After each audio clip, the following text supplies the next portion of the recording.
walking bass. Fun. Today I'm going to show you a walking bass that I made, but I'm also going to teach you how to create your own walking basses. So that way, if you're in a different key, you want to add some spice to a song you wrote, you'll know how to create your own walking bass lines. Let's start off with the one that I built. These tabs on the screen, if you like them, you can print them by becoming a Patreon. There's links up here in the notes. Alright, also, while we're talking about it, I do Ukulele Wednesday and Saturday. If you like this content, hit that subscribe button, ring the bell, never miss a lesson. Second fret of the G string, doo doo, and you're going to play that 2 times. 1 and swing though, it's not, it's. Want to learn more about swing rhythm? We definitely have lessons on that. It just means it's not 1 and 2 and 3 and 4 and, it's more like 1 and 2 and 3. Kind of like that siren you hear has a little bit of swing to it. Second fret of the G string. Now I'm playing a low G. I don't normally, if you watch the channel, you know it's not very common, but I wanted to get that nice bass sound. If you don't have a low G, that's fine. The interval concepts translate no matter what kind of ukulele you have. So you play 2 times. After that, index finger drop to the 1st fret here. Now what we're doing is we're playing this over an A7 chord. The notes that make up an A7 are A, C sharp, E, and G. And the intervals are root, 3rd, 5th, flat 7. Intervals measure the distance between notes the same way miles and kilometers measure the distance between 2 physical points. Intervals measure musical distances. And you don't count them like 1 intervals, 2 intervals. Each specific distance has a name. Chords and scales are created using intervals as a recipe. So for example, a 7 chord, the recipe is a root, a 3, a 5, and a flat 7. Root is our A note, so we're making an A7. The 3rd interval, C sharp, is 1, 2, 3, 4 frets away. The 5th is an E note, which would be 7 frets away. A, 1, 2, 3, 4, 5, 6, 7. That's an E note. And the G, which is called the flat 7, is 10 whole intervals away. 1, 2, 3, 4, 5, 6, 7, 8, 9, 10. That's a G note. Knowing those intervals, you can build those chords. You can also stretch them out and play a chord instead of this. You play the chord 1 note at a time.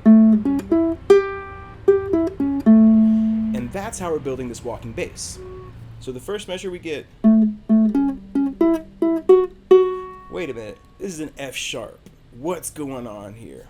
This is what's called a 6th interval. It's 9 frets away from your note. When you think of blues rhythm, you hear or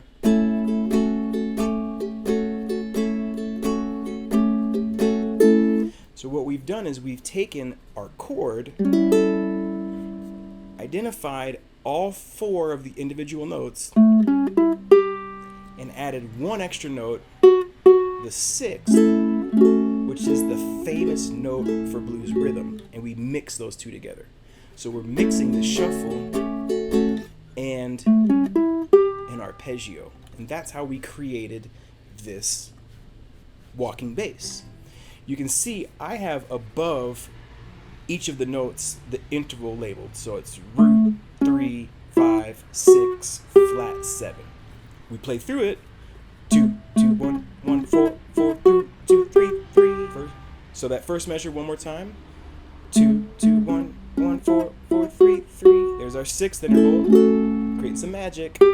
Start the next measure on the 3rd fret. We go 3, 3, 2, 2, 4, 4, 1, 1. If you wanted to, you could play open instead of 4. I like having the ability to turn the sound off with my finger, make it staccato. But this E and this E are the same notes. So we get do do do do do do do do do do do do do. Two measure walking bass that we built by knowing our chord, knowing our intervals of that chord, the arpeggio, and adding one extra one, the sixth. Let's play through it 2 times.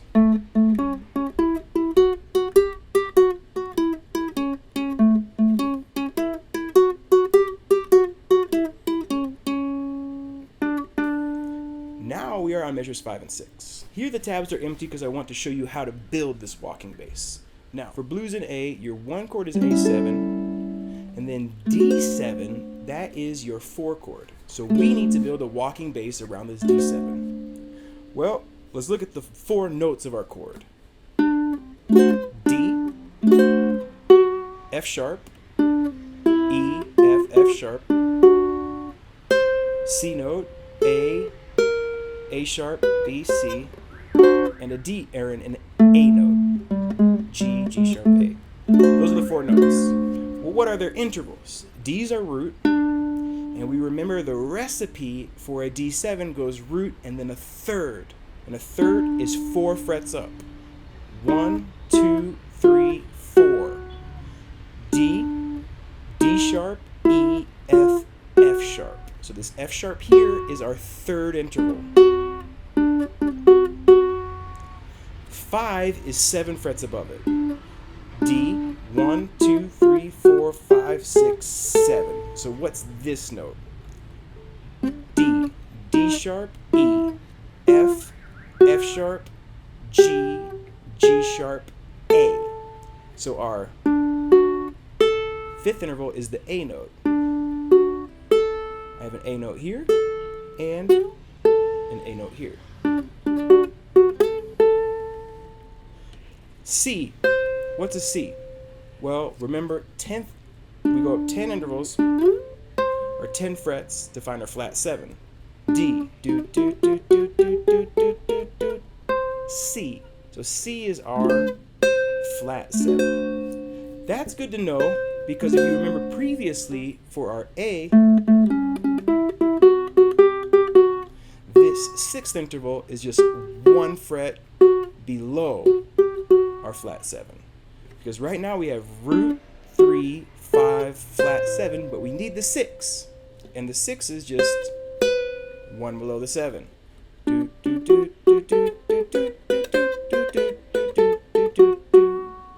We play each of those notes. 8th notes swing.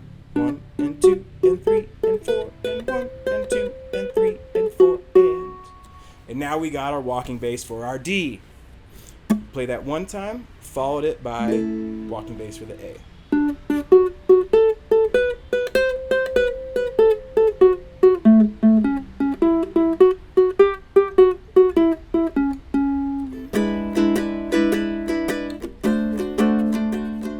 Turnaround. Because the walking basses are 2 measures, we're not going to use walking basses in the turnaround. Plus, I wanted to touch on some other concepts. We played all 4 of these notes in our chord because a 7 chord has 4 notes. Here we're just going to play 2 notes. I'm going to play the E note and the G sharp. When building chords, the 3rd interval and the 7th interval are what give a chord its color. Let me explain. I play an A major. It's just A note, C sharp, E, A. Not an A7, just a classic A major. For this chord, it's the C sharp that makes it major. If I lift up my middle finger, I get A minor. A, C, E. So the A didn't change and the E didn't change. Just the C sharp and the C, where we get A major and A minor. 2 of the notes stay the same. 1 changes and it totally changes the chord. It's because the 3rd interval determines whether it's major or minor. The A and the E are there no matter what. In fact, if I lift up my middle finger and get an A7, A and E are still in there. Those notes haven't changed. I just added a G note to make it an A7. If I wanted it to be jazz, I would add a G sharp. And now I have a 7 interval instead of flat 7 and a 3. A and E haven't changed. So when constructing a chord, the color of the chord comes from the 3rd interval and the 7th interval, because the A and the E, they're sitting there, they're not changing. The 3rd and the 7th are what define the color of a chord. That's also good to know for listening practices, composition, soloing, etc. That's why when we play this chord here, I'm playing the E note and the G sharp, which is the major 3rd. That's why this sounds like A major or E major, but this would sound like E minor. So the 3rd, even though I'm only playing 2 notes, I chose the 3rd interval intentionally to make it feel major. I'm going to pluck that 1 and 2 and 3 and 4 and 1. Swing, and I'm plucking it thumb and index, 7 times, and then down to 3/3 on the offbeat, all the way to 2/2. 1 and 2 and 3 and 4 and 1. This is what's called a passing chord. This is my E, this is my D. This is nothing but a way to connect them. Once I get to the D, same thing. D note's my root, F sharp my major 3rd, D minor, D major. I'm very intentional about using the F sharp to make this feel like a major chord. 1 and 2 and 3 and 4 and 1 and 2 and 3 and 4. Turn around.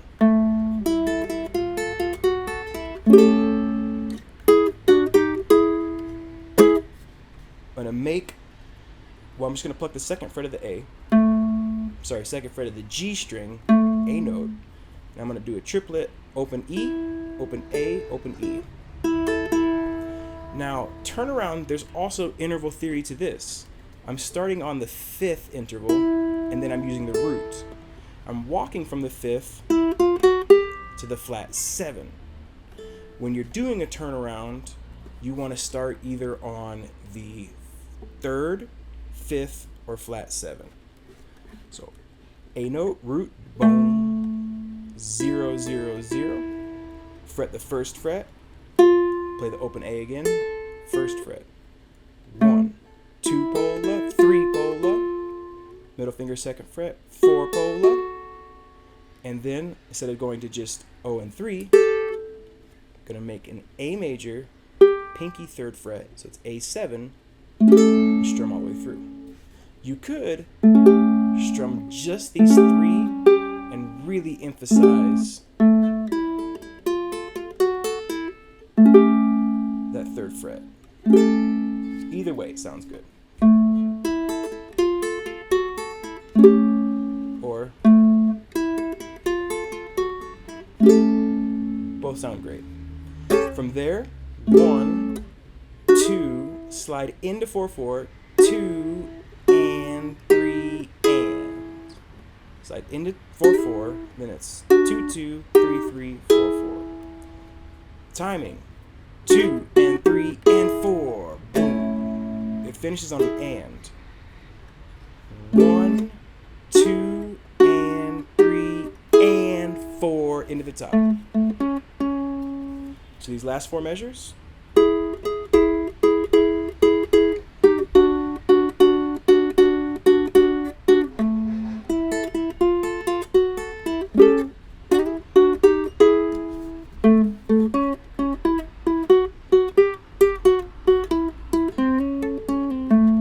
Into the top. Let's play through the whole thing.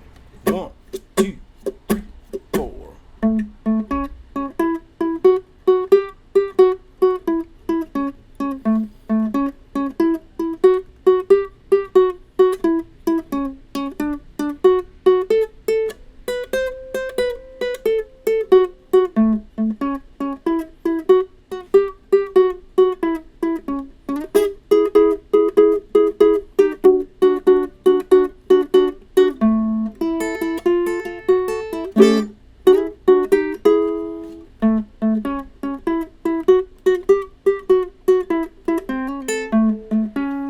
introducing to the top. Little bonus lick just because you're still here, right? When we get the walking bass, when we get to this the fourth beat, we're gonna go hammer, open C, hammer first fret, open A. So we get